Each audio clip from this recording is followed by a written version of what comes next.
Hey everyone, my name is Bradley. I'm one of the animal care specialists that takes care of a lot of the corals you can see behind me, and what you're seeing right now is our propagation system. A lot of our corals that you see downstairs in all of our main coral exhibits actually started out up here, a little bit smaller than probably what you're seeing right now. We use this area as a sustainable source to continually grow out and replenish the corals on our own exhibits, as well as sending them to other aquariums around the country, and even partnering with some local researchers to make sure that they have a supply of corals that they're gonna use in their labs.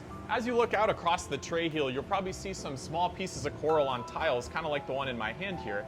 And this is an important part of coral propagation called fragging. So what is fragging? Fragging or fragmenting is what that's short for, is when you take a large colony and you'll actually cut a small piece off of it. You can do that for a few reasons, like stimulating growth, aiding in recovery, and making new corals that we'll place in our exhibits in the future when they get a little bigger.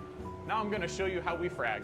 So we chose one of our Acropora to frag today, and that's because when it's actually on the rack, you can see it's getting a little close to the surface, so we need to make sure it stays in the water.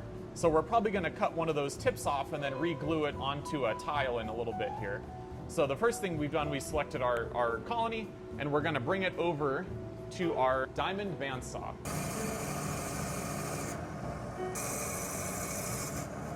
Now that we've cut our corals, we're gonna glue them onto some of the ceramic tiles like the ones you can see in my hand here.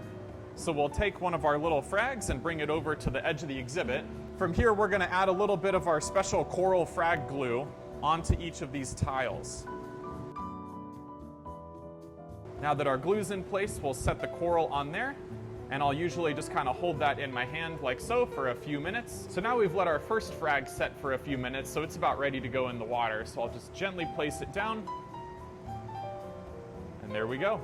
So this is eventually what our new frag will turn into. You can see it'll start to grow over the bottom of the tile there and continually branch off in new ways as it gets larger. And eventually it'll turn into a colony like the one you can see here. You can still see the little plug down at the bottom there, but now this is big enough and ready to go on exhibit. That's the cycle of our coral propagation system here at OdySea Aquarium. Thanks so much for joining me and learning about the coral frag process.